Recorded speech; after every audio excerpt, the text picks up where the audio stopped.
ሰላም ሰላም በጌታ በኢየሱስ ክርስቶስ ስም የተወደዳችሁ ወንድሞቼ እናቶቼ በዓለም ዙሪያ እንደምን አላችሁ? በጌታ በኢየሱስ ሰላም ይብዛላችሁ። ጥበቃ ምሕረቱ ስላበዛልን ዛሬም በሕይወት ስላኖረን እግዚአብሔርን በማመን ደግሞ የእሱም ደግሞ አገልጋዮች በመሆን የእሱ ሕዝቦች ስለሆንን ርስታችን እግዚአብሔር ስለሆነ ጌታን እጅግ አድርገን እናመሰግናለን። ባለፈው ጊዜ ትዝ ይላችሁ እንደሆነ የማቴዎስ ወንጌል ጀምረን የባይብል መጽሐፍ ቅዱሳችንን ጥናታችን አድርገን ነበር። በሚሽን ስራ ተጠምደን ስራ በስተውልን በሰሜን ኢትዮጵያ፣ ደቡብ ኢትዮጵያ፣ በምስራቅ በምዕራብ ኢትዮጵያ ወንጌል ስናገለግል ቆየን። ከዛም ደቡብ ኢትዮጵያ ለ25ኛ ለ26ኛ ተከታታይ በ2025 ላይ ተከታታይ እነዚህን ሚሽኖች ስናደርግ ባይብል ስቴዲያችን እዛ ቁመን ፖዝ አድርገነው ነበር። ጌታ ይመስገን። ዛሬ ደግሞ እንቀጥላለን። ጌታ ይባርክ። ከባለፈው ትዝ ይላችሁ ምዕራፍ 13 ጨርሰን ከዛ ዛሬ ምዕራፍ 14 እናያለን። ከዛ ይሄን ማቴዎስ ነው የቀረን። ከዛ እንጨርሳለን ማለት ነው አዲሱን ኪዳን። ጌታ ረድቶናል። የጌታ ስም የተባረከ። ዛሬ ወደ ንባባችን እንሄዳለን። ከዛ በፊት ግን አብረን ጸልያለን። አባትና አምላክ ሆይ እናመሰግናለን ስለረዳሃን። ክብር ሁሉ ለአንተ ይሁን። አንተ ታላቅ አምላክ የተፈራህ ነህ። በአንተ ደስ ይለናል። ጌታ ሆይ ቃልን ደግሞ አስተምረን። መንፈስ ቅዱስ ለስምህ ክብር ይሁን። ጂሰስ ኔም አሜን። ጌታ ይባረክ። ንባባችን እንግዲህ እንቀጥላለን። መልካም ነው ንባብ ማንበብ የእግዚአብሔርን ቃል። ከዛ ደግሞ ትንሽ ሂንት ደግሞ ሐሳቡ ለዛ የተጻፈው ለምንድን ነው ለኛ ምንድን ነው ብለን ደግሞ ወደኛ እንመለከታለን። ምክንያቱም የተጻፈልን ለትምህርታችን ስለሆነ። ስለዚህ ዛሬ የምንመለከተው ምዕራፍ 14 ከቁጥር 1 ጀምሮ ነው። በዚያን ዘመን ይላል በአራተኛው ክፍለ ገዢ ሄሮድስ የኢየሱስ ዝና ሰማ። ለሌሎችም ይህ መጥምቁ ዮሐንስ ነው፣ እርሱም ከሙታን ተነስቷል፣ ስለዚህ ኃይልን በእርሱ ይደረጋል አለ። ሄሮድስም በወንድሙ በፊልጶስ ሚስት በሄሮድያስ ምክንያት ዮሐንስን አሳስሮት በወህኒም አሳስሮት ነበርና ዮሐንስ እርሱም ለአንተ ትሆን ዘንድ አልተፈቀደም ይለው ነበርና ሊገለውም ወዶ ሳለ ሕዝቡ እንደ ነቢዩ ስላዩት ፈራቸው። ነገር ግን ሄሮድስ የተወለደበት ቀን በሆነ ጊዜ የሄሮድያድ ልጅ በመካከላቸው ዘፈነች፣ ሄሮድያስንም ደስ አሰኘችው።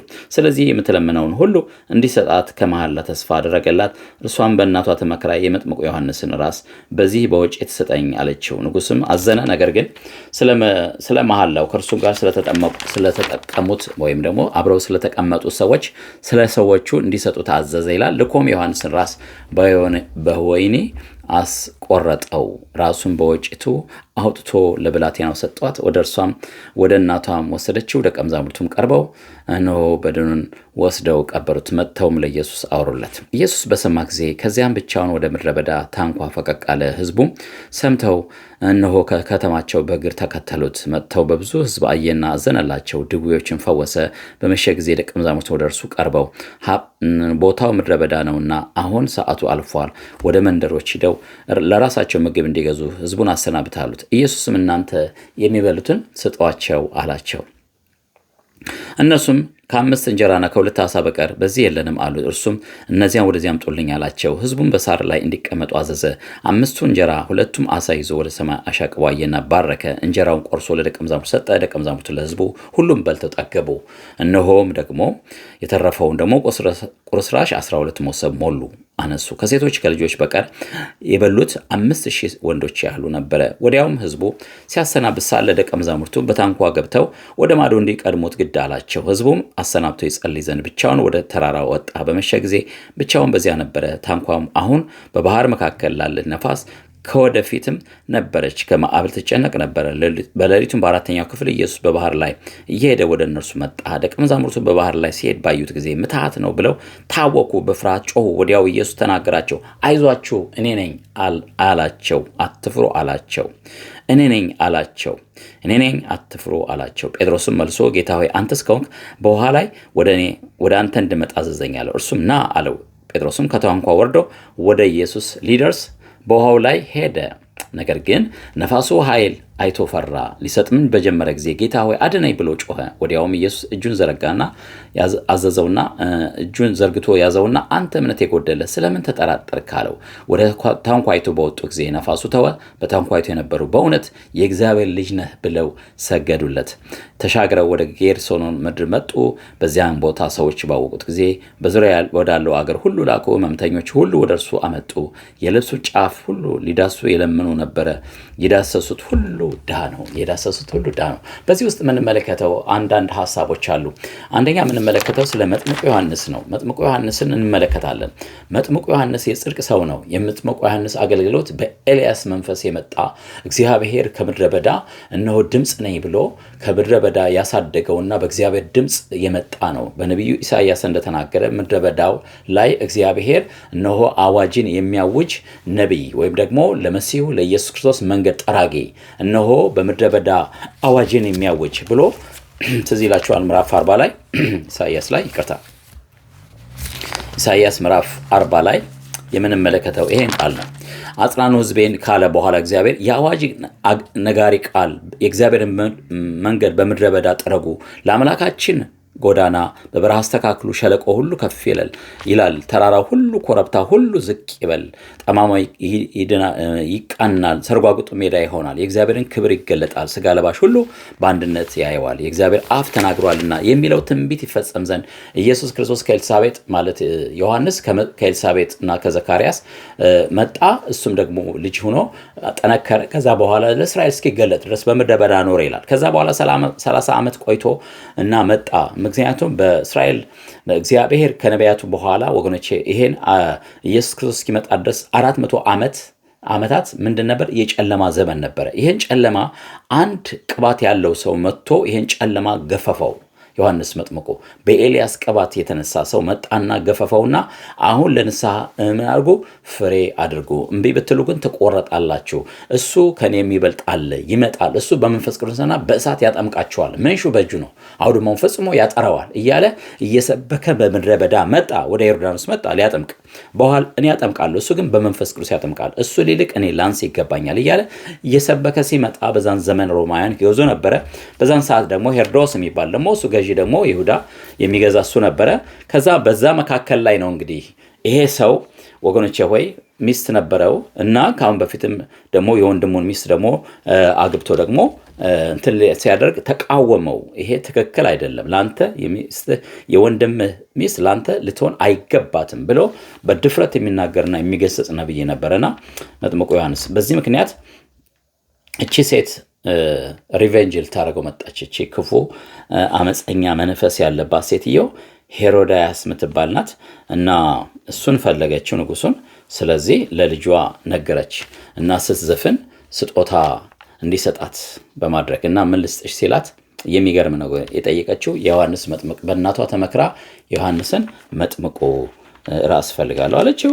ከዛ በኋላ አዘነ ይላል። ምክንያቱም እንደ ነቢይ አድርጎ ስለያየው በጣም ይፈራው ስለነበረ ያከብረው ስለነበረ ግን አብረው ስለነበሩ ሹማምንቶችና አለቃዎች ወይም ደግሞ አብረው ላሉት ባለስልጣኖች ደስ ለማሰኘት ቃሉን ማጠብ ስላልፈለገ አዘዘ ይላል። ይገርማል። እና ታስሮ ነበረ። በዚህ ምክንያት ታስሮ ነበረ።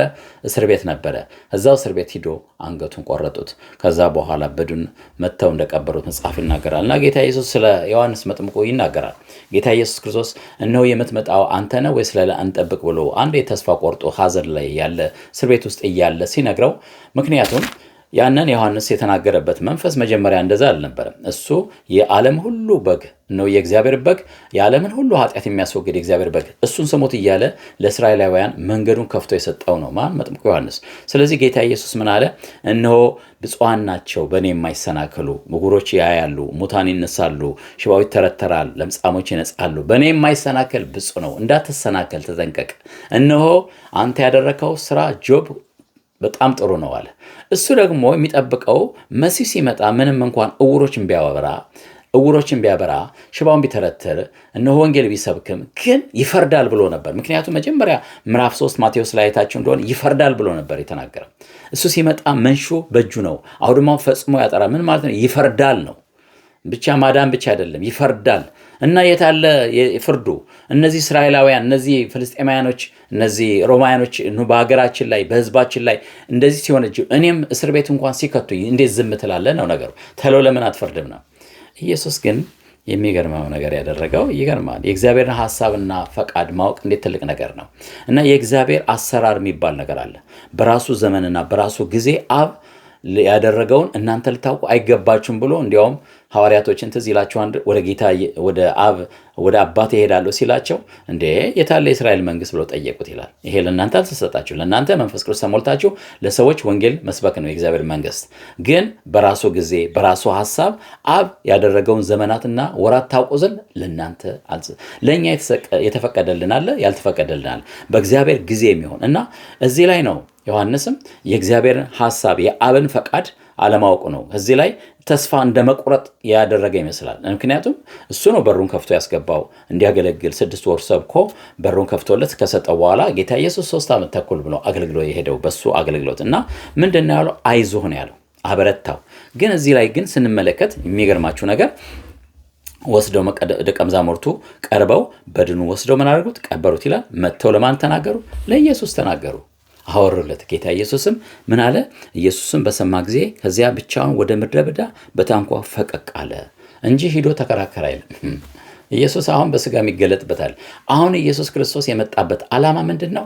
ስለኛ ስለ ሰው ልጆች ሰዎች ምን አድርጎ ወንጌል ሰብኮ ካስተማረ ከመገበ ካስታጠቀ በኋላ ደቀ መዛሙርቶችን ካፈራ በኋላ ከዛ የመስቀልን ሞት መሞት ነበር፣ እንደ በግ ሆኖ መታረድ ነበረበት። አሁን ኢየሱስ የመጣው በግ እንጂ ንጉሥ ሆኖ አይደለም። ንጉሥ ሆኖ ሲመጣ ግን ሊፈርድ ነው የሚመጣው፣ ሊቀጣ ነው የሚመጣው። ጠላቶችን ሁሉ ይንበረከኩለታል። ግን ያን ወራት አሁን አይደለም። አሁን የጸጋ ዘመን ለቤተ ክርስቲያን የተሰጣት ትልቅ ተሐድሶ ዘመን እንዲሆን እግዚአብሔር ለሰው ልጆች ዘመን እንዳዘጋጀላቸው እንመለከታለን። እንዲያውም ወደ ሰማርያውያን ደቀ መዛሙርቱ ጋር አብረው ሲሄዱ ትዝ ይላቸዋል። እናጥፋቸው ባሉ ጊዜ ምን አይነት መንፈስ ነው ብሎ ገሰጻቸው ይላል። የምህረት ዘመን ነው። ሰዎች ሁሉ እንዲሞቱ አይፈቀድም። ምንም እንኳ ሰዎች ወንድሞቻችን እህቶቻችን በእኛ ቢበድሉን ሞትን አንመኝላቸውም። ፍርድን በፍጹም እንድናገር አይፈቀደልንም። ለምን? ይሄ ምህረት ኪዳን ነው ወገኖች። ብሉይ ኪዳን ላይ ልክ ነው፣ ጠላቶቻቸውን ግደሉ፣ አጥፏቸው፣ ውረሷቸው ይል ነበር። አሁን ግን ወንድምህን እንዲያውም ምን አድርገው? ጠላትህን ውደድ ይላል መጽሐፍ ሲናገር። እንዲያውም ወንድሙን የሚጠላ ነፍሰ ገዳይ ነው። እንግዲህ እንኳን ገለን ጥላቻ እንኳን ራሱ መንግስተ ሰማያት እንደማያገባን ቂም ይዘን ብንሞት ሲኦል እንደምንወርድ ነው የሚያሳየን።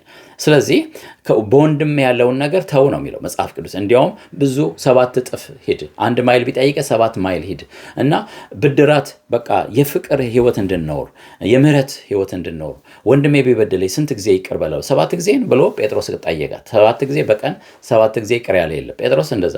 እኔ ግን ምልህ አለ ስንት ነው? 7 ጊዜ 7 ጊዜ 7 ጊዜ 7።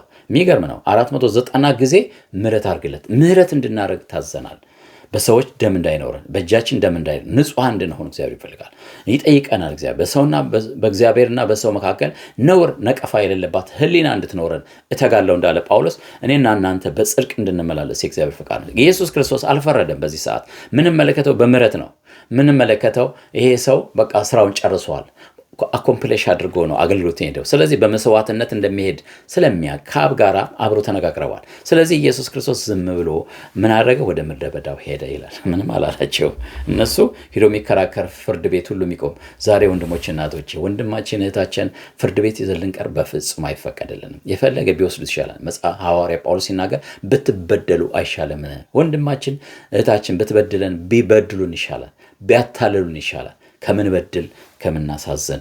ለምን? እግዚአብሔር ለዛ ብድራት አለውና ወገኖቼ ወይ። ስለዚህ ምን አለው? እሱ ስራውን ጨርሶ እንደሄደ ተረድቶ እና ስለ እሱ ግን መሰከረላቸው። ስለ ህዝቡ ስለ ዮሐንስ መጥምቁ ተናገረ። ሴቶች ከተወለዱት እንደ መጥምቁ ዮሐንስ ግን ሰው አልተነሳም። እነሆ ከአዳም ጀምሮ እስካሁን ድረስ ያሉ ሰዎች እኮ ብዙ ናቸው።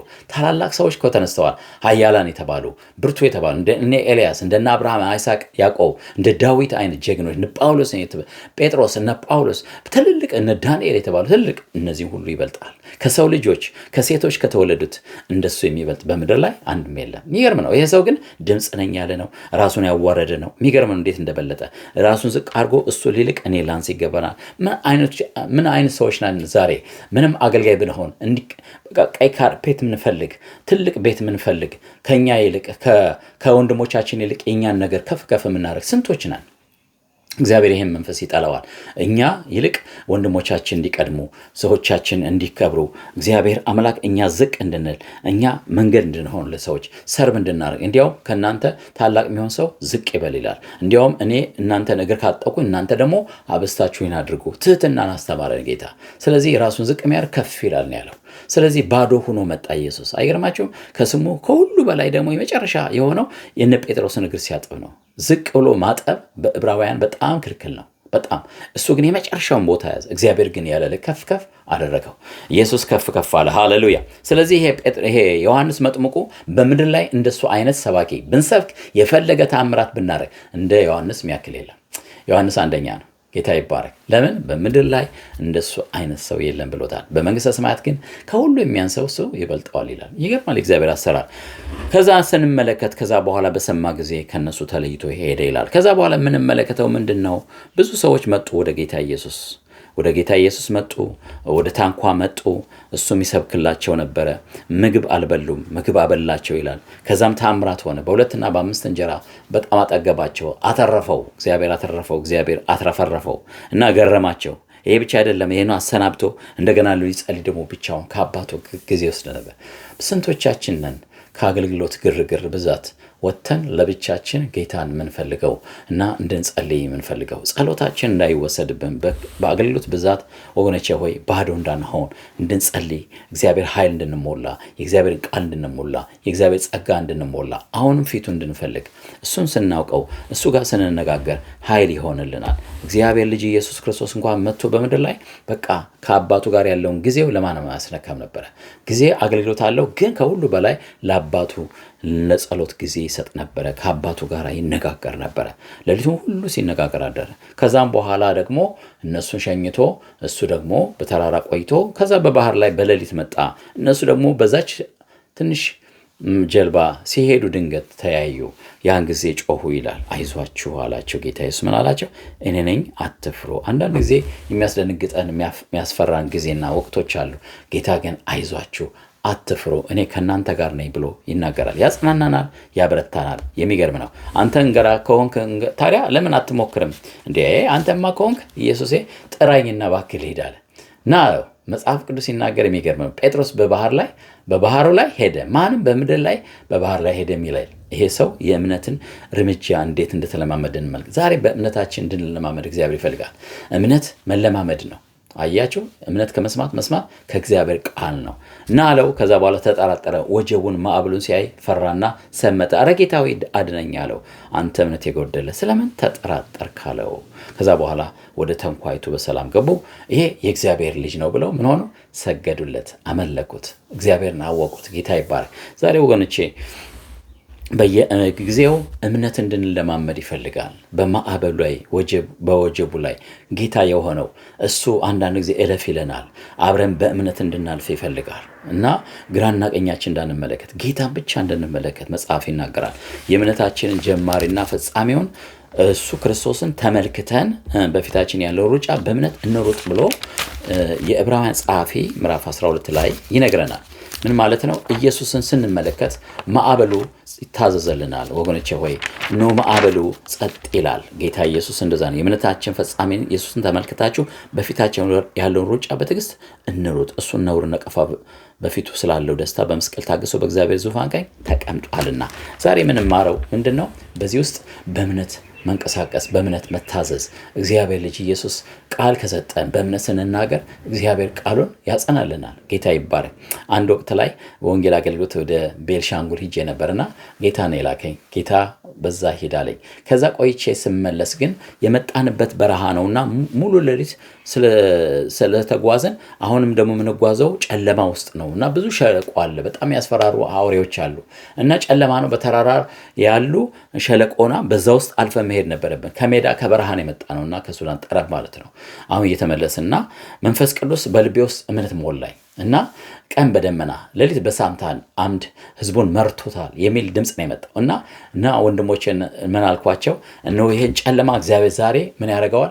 ብርሃን ያደርጋል። ታምናላችሁ አልኳቸው እና በኢየሱስ ክርስቶስ ምን ያዛለሁ፣ አንተ ጨለማ ብርሃን ሁን ብዬ ገና የእምነት ቃል ስናገር ወጋገን በተራራው ላይ ወጋገን መጣ። የሚገርም አውቶማቲክ እና ከጀርባው ማለት ነው ልክ እንደ ዝናሬ የሆነ ተራራን ማየው። ከዛ በኋላ ያነ እሳት ለካ ከበረሃ መጥቶ እንዳለ ከተራራው ላይ እሳቱ መምጣት አይደለም መቆሙ ነው የገረመኝ።